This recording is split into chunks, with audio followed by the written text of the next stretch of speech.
Welcome to Talking Heads on USA Global TV, starring the one and only wonderful Dr. Jacalyn. It's a prestigious place where world-class influencers and experts meet, and where you'll find the most trusted advisors and coaches for all things in life and business. Visit usaglobaltv.com to sign up for our newsletter, get the value you need, and be first in line to learn about events and giveaways and other valuable content. Connect with us. Email Dr. Jacalyn at usaglobaltv.com to talk about how you can become part of USA Global TV. That's USA Global TV, where the doctor is always in. Hello, everyone, and welcome, or hopefully it's welcome back to USA Global TV and Radio. I'm Dr. Jacalyn Kerbeck. I'm the president, founder, and chief listening officer here at our network. Our show today is the MALLORCA Connection, and the creative genius behind this concept is a dear friend and somebody who is a major team player here at USA Global TV and Radio. His name is ROLAND FRIEDL, and he is traveling in his amazing motorhome through Europe, sending all kinds of fabulous pictures, inspiring all of us to really consider what it would be like to have a wireless life. He's not only a co-host of this show, but he's also a moderator of his own show, a show for men, by men, about men. He has his own segment, a business show on our Talking Heads platform. And he's the kind of person who just is in the midst of everything. He's brilliant as a strategist and as a coach. And I'm thrilled to welcome him to the program. And then we'll bring out our special guest, ROLAND FRIEDL. Come on out. Hi. Hi, Dr. Jacalyn. Great to see you again. And you look fabulous. Oh, thank you. Thank you so much. And I forgot to mention the Earth Show, which is a huge inroads here, because you're all about bringing awareness and education about how we can do things to help save our planet. Yes, that's absolutely dedicated my life to that. Besides my main business in coaching consulting, big enterprises all over the globe. Yeah, I dedicate my life to the men's work and to the environmental, respecting Mother Earth, because it's so important that we take care and respect Mother Earth. Absolutely. Yeah. And you've done all of this while cutting those strings to having a home, or all these things, material things that you have to deal with on a regular basis. You said, I'm out of here. I'm in the motorhome. I'm with the dog. I'm with the cat. And I'm just going to explore this beautiful planet and speak to people all over the world. Yeah, man, to be honest, Jacalyn, I never had the feeling like I'm at home somewhere specific. So I've always said I'm home where my friends are, where I meet interesting people. This is all my home. I was always traveling. I love to travel, meet new cultures, new people, get new insights, new ideas, new experiences. That's all I love to do. Of course, I had a home base the last 14 years, which I left in end of March to move full-time in my motorhome. But I'm not attached to what people call a home, a house, or an apartment. I love to travel to meet people. And now that the motorhome is my home, but actually it's my vehicle, and yeah, it's my shelter, but the home is the world is my home. I always say the world is my home. And as you can see, last time I had a t-shirt on or something. Now it's getting colder here too in Spain. I'm now south in Spain, normally a hot area in summer, but a cold area in winter. I'm now in Cordoba, a very beautiful, famous city in Andalusia. Well, I just love all the fabulous pictures that you've been sharing, and where you're going, what you're doing, and I just admire it. So thank you so much. And you brought another fabulous guest to the platform. This time, someone's joining us from the US of A, which is fabulous. And we're going to be talking about professional growth and leading through difficult times. And we've all had this experience. Some people have really shown up and done well with it, with the challenges. Other people not so well, but that's okay, because there's coaches and strategists like you and our guest to help guide us through. So tell us a little bit about Brian, how you two connected, and the messaging and what he's going to be sharing with us today. Yeah, well, actually, I met Brian, I think it's a year ago, more or less. A friend of mine in Oregon, where we do this men's show. We meet on a bi-weekly basis. We have not a men's show. That the men's show is we have a men's group. The men's show is on USA Global TV and Radio, Wild at Heart. But I have a men's group, Sparring for Men, where we meet twice a month online. And a friend of mine from Oregon brought Brian to the group, and I guess I met him a year ago, something like that. And for me, I love this guy. You know, in the beginning, he didn't talk much, but when he said something, when he opened his mouth, it was always on spot. He always nailed it, very precise, very intelligent, very empathic. So yeah, we sometimes it's just the two of us having a conversation about different topics, and I love what he's doing. And yeah, I guess 2 weeks ago, or 3 weeks ago, he invited me to join one of his classes. He's giving online with his students. Was an amazing experience, and I thought, let's bring him on the show and discuss this topic, because it's also important that people get ideas and ways out of challenges, because some people are really struggling with change, and that's the topic. Yeah, let's bring him on the show. Absolutely. Thank you so much. Let's welcome Brian Bartel to the program. Hi, Brian. Hello, Dr. Jacalyn. Roland, how are you? Hi, Brian. Great to see you. Great to see you, man. Nice to have you with us. Brian, I just want to start off because some people might be curious. What is healthcare supply chain, and what do you do in that industry? It's a great question. So up until a couple of years ago, supply chain, especially in the healthcare setting, didn't necessarily have as much of a voice. But during the pandemic, obviously trying to get all the critical supplies that a hospital needs. For people that aren't in healthcare, it's probably not a surprise. Labor is typically the number one expense, followed shortly behind that is supply expense. And so when you go to a healthcare setting, whether it's inpatient or a clinical setting, the clinicians need supplies to take care of patients, right? And so managing that expense, managing those products is a huge task. And so during the last couple of years, as we've all seen in the news, whether it's a toilet paper shortage or some of the supply chain shortages that we've seen through the various shipping methods, resource constraints, it's just been an extremely challenging time. But making sure at the end of the day, what we consider we're filling the hands of those who heal. And so making sure that our clinical colleagues have the supplies, the equipment that they need to take care of the patients.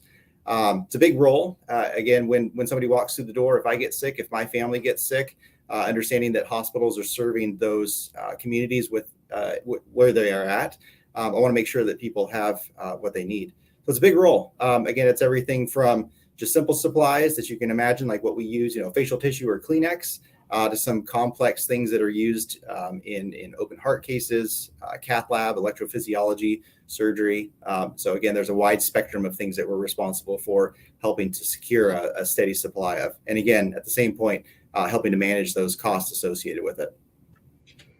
Well, thank you so much for all that work that you and your team are doing to keep people safe and give people that comfort, knowing that we're not alone and somebody out there is taking care of everything going on behind the scenes.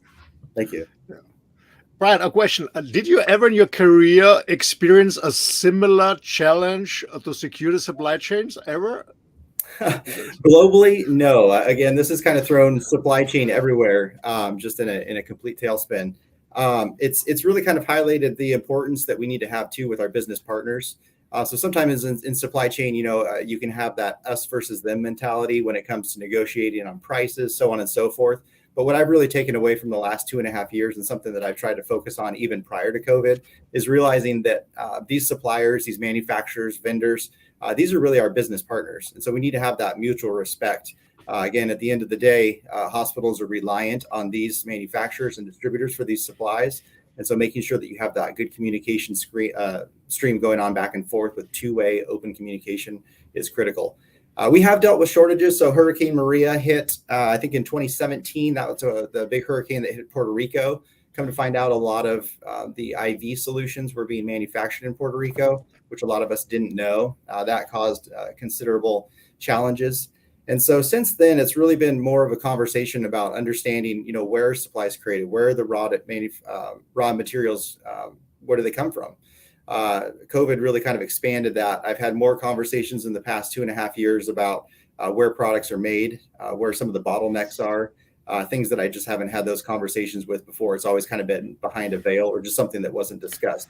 So to answer your question, Roland, no, in my over 10 years of doing supply chain work, this has definitely been the biggest challenge. Okay. Brian, and besides special skills, special knowledge about the industry, it's about processes in supply chains, what do you think are the main soft skills for a supply chain manager that are really important to when you face challenging times like this? Yeah, again, communication is huge. I can't stress that enough. Having that foresight to number one, you've got the downstream. So, how is this going to affect the clinical teams? If I can't get product A and we've got to get in substitute product B or C or D, so on and so forth, how do we communicate that? How do we make sure that that's going to be meet the needs of those clinical users or the non-clinical departments for that matter too? And then having those communication skills to work with your vendor partners as well, understanding that there's a limited amount, a finite amount of resources. So how do you build those partnerships to help make sure that, again, you're being realistic for what you need? We don't want to go and hoard things. That's been a big problem. You talk about trying to think of the term now that I'm here, but whiplash, it's the, what's it called? Bullwhip effect on supply chain. So everybody starts hoarding again, then they start producing more. You've got these huge swings in inventory levels. So that's a big thing. The other thing I would really say is having that analytical mindset. I really believe that supply chain is a mixture of both art and science. There's a lot of data that we use in healthcare. There's tremendous amount of data, but not all of it is actionable. So trying to get those data points so that you can make an analysis to better make business-driven decisions based on that data. And so questioning things too, if vendor one is out, do you have another vendor? Is there tertiary supply that you can go to? And so those are the big things. But again, communication is huge. It sounds kind of silly, but sometimes, and I talk to my team about this, is I feel like an octopus. And again, here I am sitting here. It's like, okay, well, this is what we need to go for this. And this is who you need to talk to for this. And vendor A can help with this one. And then this goes over here. And so really, we're just kind of this hub and spoke of information flowing in and out, and then trying to get those supplies to where they need to go. Brian, thank you so much. One of the things I really love about your background is something that I was always interested in doing, but I didn't do it. You've got this experience as a professional in corporate, and you're also an educator. So you get to take the experience that you have real world, real life, and then deliver it to people in a way that is different than somebody who's read about it in a book or watched it on a television show. What's that experience been like for you? Oh, it's been awesome. So when I started going for my undergraduate degree, 20 years ago, I wanted to start, I wanted to be a teacher. I wanted to work in probably high school type level. And I took a few high school classes, teaching classes. And then I took a business class. And I'd been working in retail management for about 8 years at the time. And I was like, no, I'd rather do business. So in the back of my mind, I've always wanted to teach. And so after I got my MBA, I've been applying for just different part-time positions. I really love working in supply chain. That's really where my passion is. But really trying to develop some of those educational skills as well.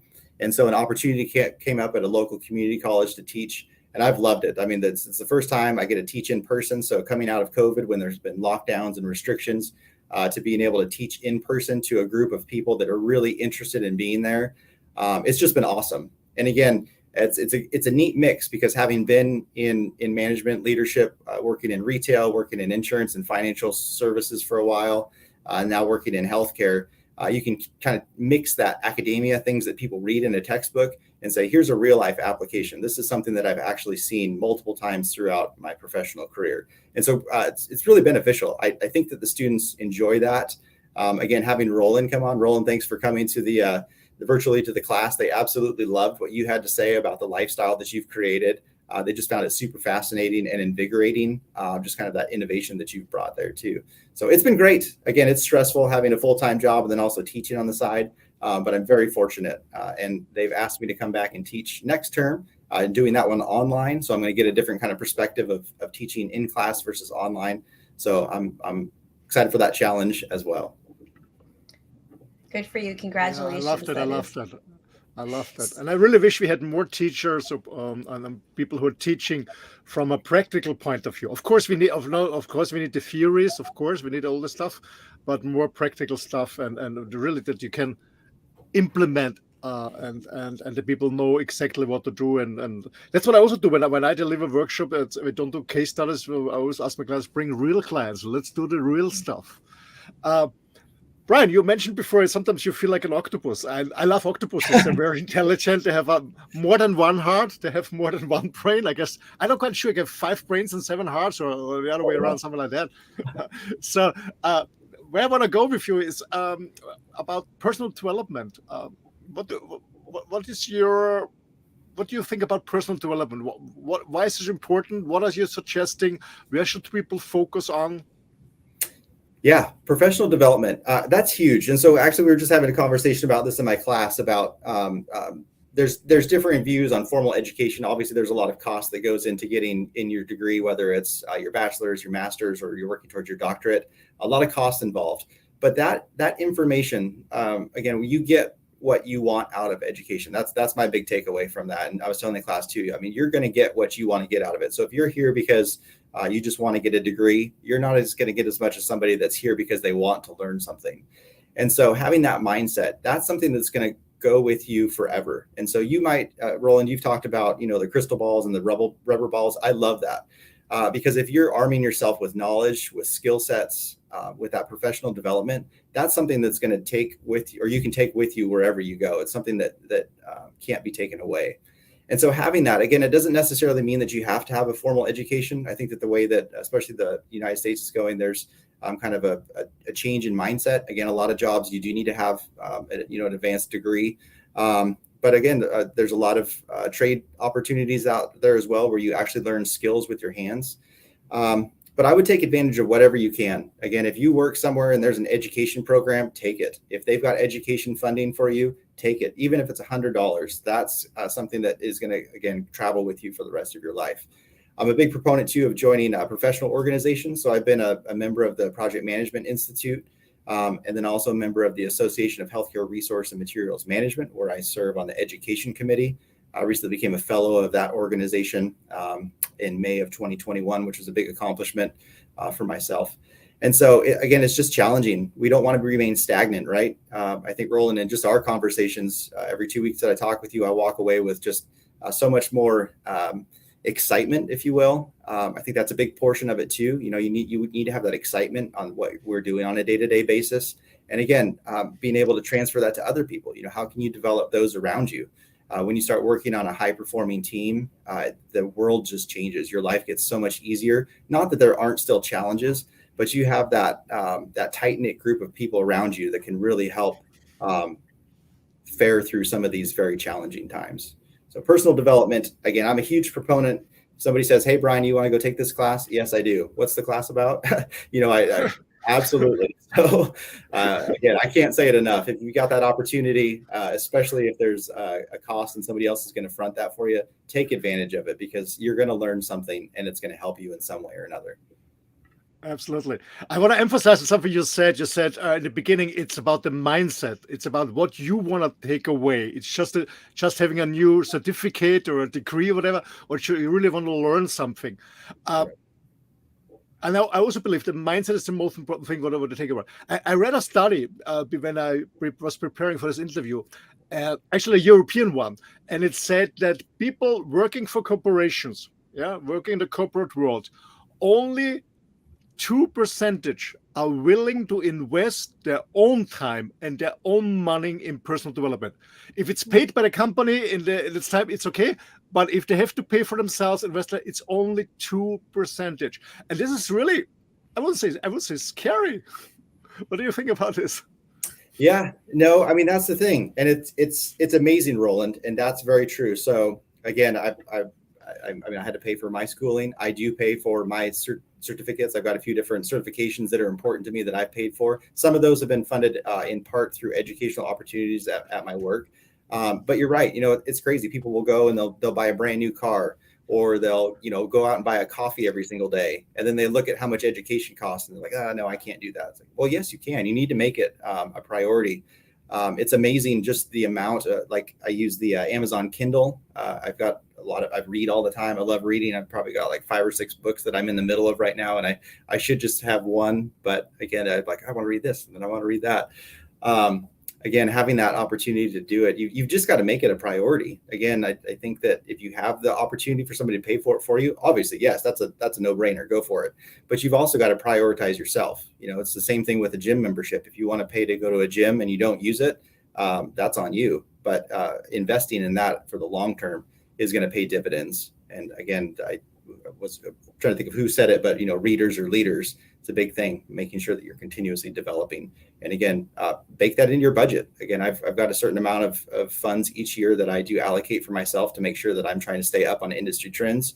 If there's a class that I want to take, I'm going to budget for that and make sure that it's something that I put on my priority list of things to do. Absolutely, Brian. I totally agree with you. I'm still paying for my doctorate.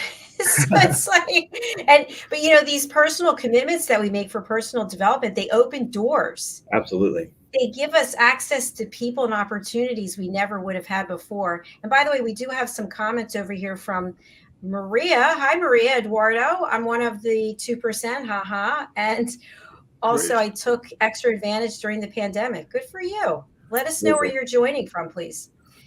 So, Good. Brian, a question I have for you is when we think about professional and personal development and in the career that you're in and also as an educator, have you found that during the pandemic and coming out that people that you interact with were more willing to share ideas about how to make change or how to look at things from a different perspective as opposed to maybe being locked up or closed tight and not feeling that it was acceptable to share what their thoughts and feelings were about how to evolve as an organization, as a community?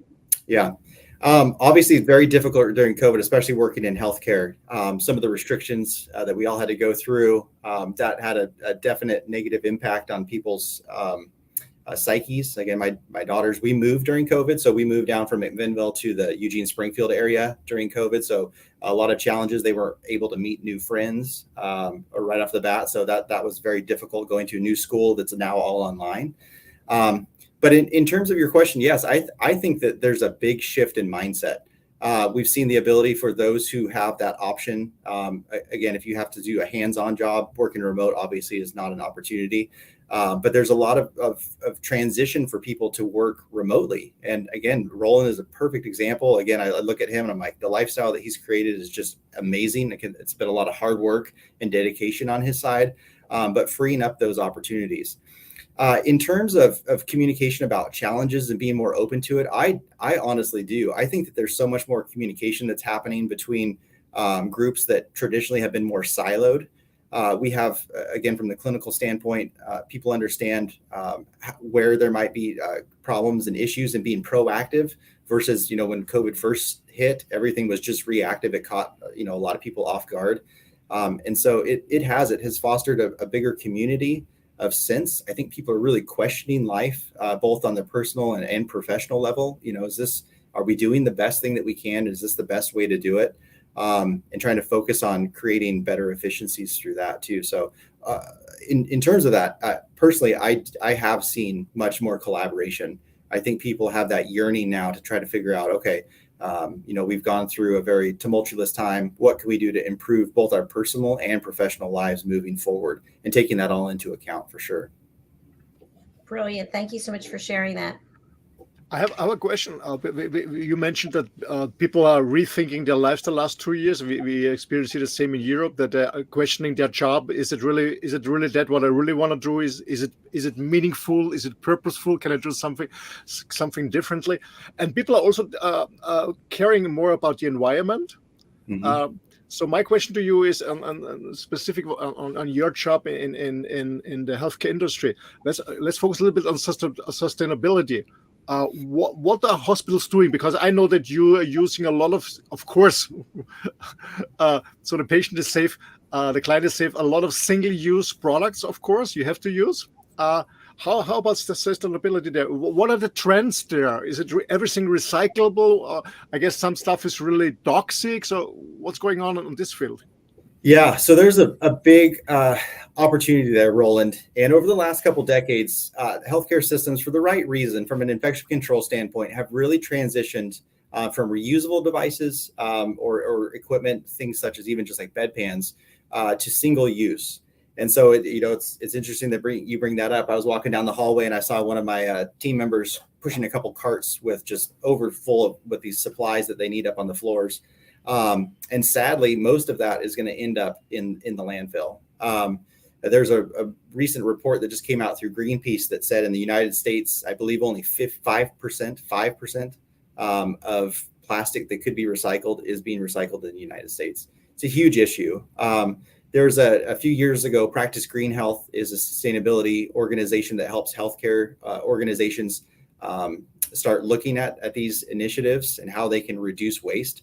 And they had a study that came out again a few years ago that said the average U.S. hospital generates 29 pounds of waste per bed per day. So if you've got, a 100 bed hospital times 29, that's how much waste is being generated. And so absolutely. And COVID really, really highlighted this too. We're all vying for these single use supplies. So you use it once and then it goes into the garbage. Again, if it's something that could be recycled, we try to do that as well. But as you mentioned, from some regulatory standpoint, some of these things can't be, or you just may not have that capability to recycle that type of plastic or whatever it might be in your local market. And so transitioning to that has been a huge thing. So things such as disposable isolation gowns. Again, it was a just tremendous amount of needs at the peak of the COVID outbreak. And so we've started using reusable gowns. We have a program that they wash and recycle those, put them back into use. And so those can be used, I think, up to 100 times, which is just fantastic. And so we're really trying to figure out ways to be more effective with our resources. We use a reprocessing vendor that will take some of the supplies and reprocess those according to FDA and 510 standards. FDA standards. And so really that's what I look at too. It's, it's amazing. Like when we couldn't get masks again, with the mask mandates that were in effect, people are using a mask and throwing it away, What options are there out there? And we've seen some pretty big innovative things. Roland, I like really listening to your Earth show and some of the things that you're bringing out that you can do on a personal basis. But purchasing, procurement, supply chain, we really have a big role. What can we do? And that's something that we talk about on my team quite a bit. What can we do to lessen that impact? And I think in the next 5 to 10 years, we're going to see a big transition. I hope that we see a big transition back to a more sustainable circular economy for these medical supplies. Again, with the understanding that some of it we probably can't, but I think that we need to be more innovative in that approach as well. Do you see there any trends that plastic can be substituted when you need, when you use syringes or cannulas, needles, that we instead of plastic we use bamboo, or is it hygienically not safe, or are there any alternatives coming? So there was an interesting J&J, I believe was the company I was listening to, one of their sustainability podcasts. It's a big thing, Roland, and people are trying to figure out a different way to do things. They were talking about recycling contact lenses, people that use them in their eye. And they were saying that the type of plastic that is used in that contact lens, unfortunately, there's nothing else that they can use. There's nothing that they know of that has that ability. But it's a good question. And I think that there's companies out there. There's trocars that are used for minimally invasive surgery that are reusable. There's collection now starting for different types of surgical equipment and supplies that can be reprocessed. And I think that there's a big market for that. I think that if you can come up with something, again, at meeting those regulatory standpoints that need to be met, it'll be there. As far as trends, I think just having those conversations are where we're at now, just because the industry has transitioned so much. We're so dependent on these single use that looking at categories of where we can start moving back is where we're at now. Okay, thank you. Thank you, Brian. I just wonder, when we're talking about trends, if we segue over to education, what do you see in terms of what people are craving, what they need in terms of how they're going to consume their information and their education? Do you see any new trends in the education sector? Yeah. Again, it's been interesting teaching online. Teaching in person. I'm so glad that I got to do that, because you could just tell it's a much more conducive. We can have conversations back and forth with each other. There's a lot of opportunities with online as well. I do see a trend with people trying to figure out, is it worth, again, in the United States, there's a big debate kind of going on now with different people about student loan cancellation, the costs that are associated with education. Again, Dr. Jacalyn, you talked about just the cost of getting a doctorate. It's prohibitive. And so trying to figure out, what can we do to minimize those costs and maximize the output. I think that there's a big shift in people saying too, like it's okay. Blue collar is a great industry. There's plumbers, there's electricians, people that get these skill sets that are making a tremendous amount of money. Again, especially if you start opening your own business and transitioning to that lifestyle where you're making your own, it's great. And so again, for me personally, I think it's got to be up to the individual. I think you need to be mindful if you're going to go for formal education, have a good career path. Again, if you get a degree in underwater basket weaving, you might have a little niche there, but probably not something that's going to serve you well. So looking at those holistically, I think business is a great thing. Psychology, these are things that you can really have translatable skills that go throughout your professional career, wherever it might be. So as far as trends, I think a lot of people, I've got 2 high school daughters. Again, they're talking about starting at community college, which I'm like, oh, that's great. We'll save a little bit of money before they start heading off to university. But I'm glad that they want that. And again, it gives you an opportunity through the gen ed. The first 2 years you take a lot of gen ed classes, and that kind of helps formulate where you want to be. Again, I'm a perfect example. I wanted to be a teacher. And then as I started learning more about business, I was like, nope, that's where my passion is. And I'm glad that I went down that path. Brian, I have a question. You're working in businesses. You're also teaching. If you could make a wish, Christmas is coming soon. What should be additional topics discussed in schools for kids? That was my question, Roland. How about that? Oh, really? Yes. Honestly, and this is no surprise, I think personal finance is a huge thing that needs to be taught. I think that my oldest daughter, who's going to be graduating this year, did say that she's going to take a class on personal finance. When I went to school back in high school, I didn't have that opportunity. I took accounting courses. Again, I got my MBA. I took some advanced things about how to, analyze stocks and so on and so forth, but I didn't even know how to enter the stock market. So you learn all these, advanced concepts, but having that personal touch about how you can integrate these on your daily life is there. And so I think that personal finance is huge. That will serve people tremendously. Again, if you don't have debt, you're much freer than somebody that has debt. And so if that was my wish, I think, again, that would just serve so many people well, is to have an adequate and proper foundation on personal finance. I have one additional question, because my first studies in university was German philology, was very cool, and history. I think it's also very important. But my question is it really nowadays state of the art to teach things that everyone can Google? I mean, data and facts, isn't it more important that we learn some more practical things? As you said, becoming financially free, learning how to communicate or how to become an elevated listener, stuff like that. I think you're right, Roland. Again, it's amazing. We'll be at the dinner table with my family and I'll say, well, this is what I think. And then they whip out their phone and like, nope, Dad, Google says so-and-so. It's like, oh man. All right. Dad doesn't know what he's talking about all the time. Right. And you're 100% right. There's so much information out there. So putting that into a practical standpoint, you're right, Roland. And so building those relationships, again, with COVID, I think that one of the negative impacts of that has been the communication standpoint. People have lost that ability to communicate back and forth in person, especially the younger generation. They're constantly on social media and they have these large groups of acquaintances. But again, are they going to invite them over, for a bowling party or to spend the night or whatever? It's like, oh no, Dad, that's not what type of friend we are. And so I think you're right. Building those personal relationships and face-to-face interactions is going to be huge. That's why I've really enjoyed the in-person class, because you do get to have that relationship building as part of it. It's a huge component of the human experience, right? You can't do that virtually. Yeah, absolutely. And Brian, when we think about things that are not taught early on that really should be, I know one of the areas that you really are a master in is project management. And project management is at the core of every single project, but people don't know how to do it. They don't even know what it is. It's kind of like, what? I can't follow, but it's so important. What are your thoughts about this? Oh, yeah, that's timely, because yesterday, that's what we discussed in class is about project management. It's huge. Again, formal project management is an amazing career. The people that I know that are project managers, they really enjoy it. You're working on these sometimes complex, it can last a couple of weeks to a couple of months to a couple of years, depending on what it is that project is that they're on.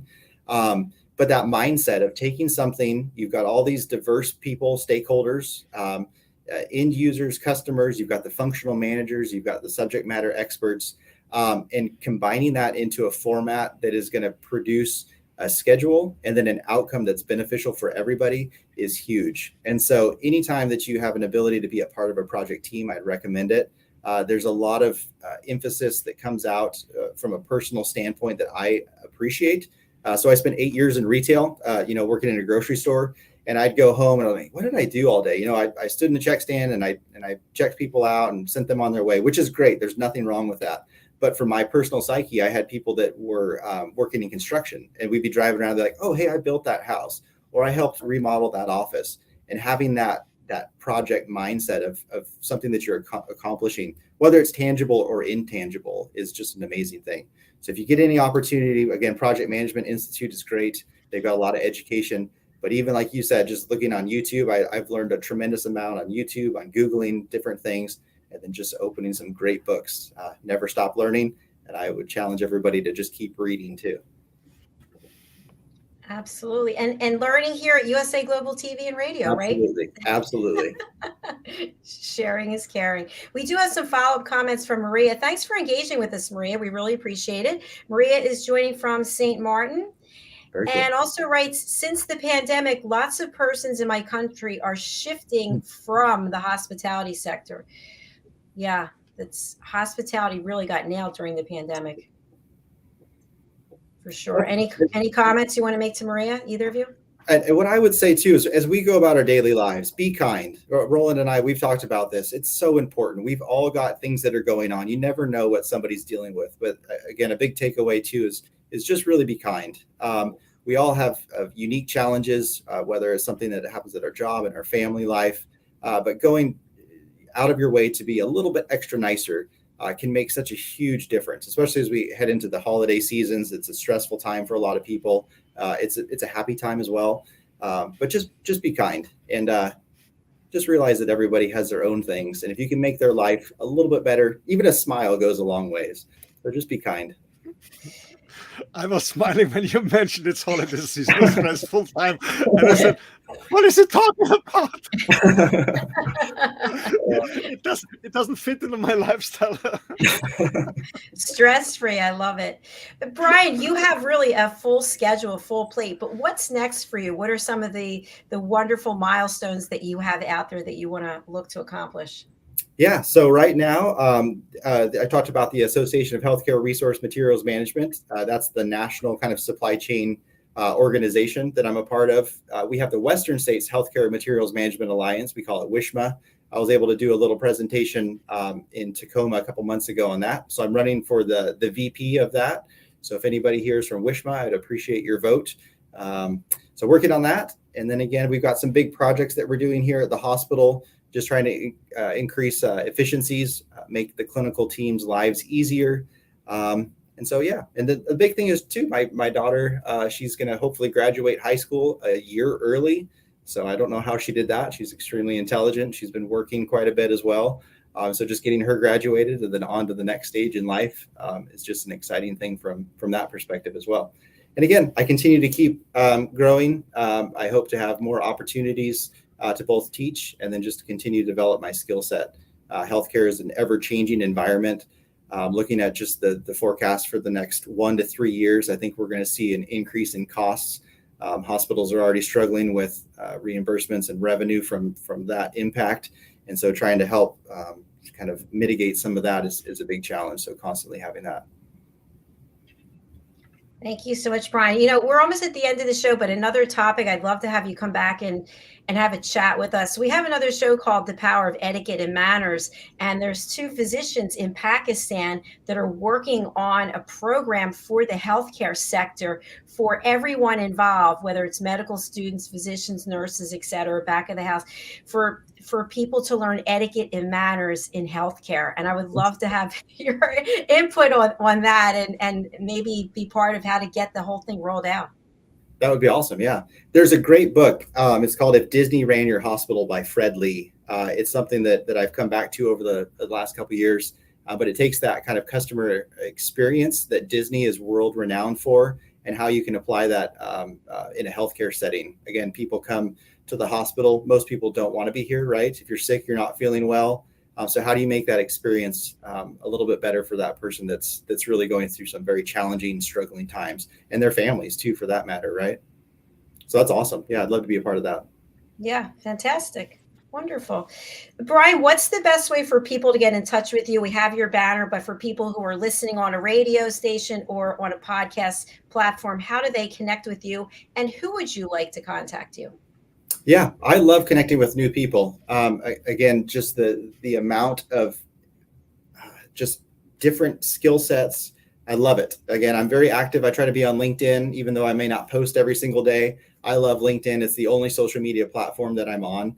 And so it's just, you can search me on there, Brian Bartel, BrianBartel. And then bartelb@gmail.com is my email. But yeah, I love connecting with people from any type of industry, any type of walk of life. I think that we all bring such unique perspectives through our own personal struggles, challenges, and wins. It's just it's amazing to see what other people are doing with the limited time that we all have on a daily basis. Absolutely. Thanks for sharing that. And Maria, thanks for engaging with us. Please do connect with Brian and also with Roland. Roland, over to you as we close out. Yeah, Brian, thank you so much. It's always, this giving and receiving. I love our communication. I love our conversation. I love our friendship, our relationship. We both learning from each other, and I also learned a lot from you today. Thanks so much for that, and thanks for the time and the knowledge you're sharing here. And thanks a lot. And yeah, we talk soon, and see you soon. Actually, first Saturday in December on the men's group. Awesome. Looking forward to it. Well, again, I appreciate this opportunity. I love what both of you are doing. Keep it up. It does definitely make positive impacts on many people's lives. So thank you. Thank you for the opportunity. Thank you. Keep up the great work. I thank you. Come back and see us again on this or any of our other shows. Sounds good.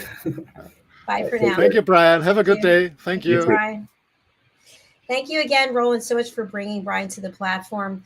And your show is coming up right after this. Would you like to just give people a little bit of background about the business show that you're doing and what they can expect to hear from you today? Yes, with pleasure. Yeah. In a few minutes, I start the next episode of the Talking Head show, this business show. Actually, right now in this model, we're talking about helping customers manage change through innovation.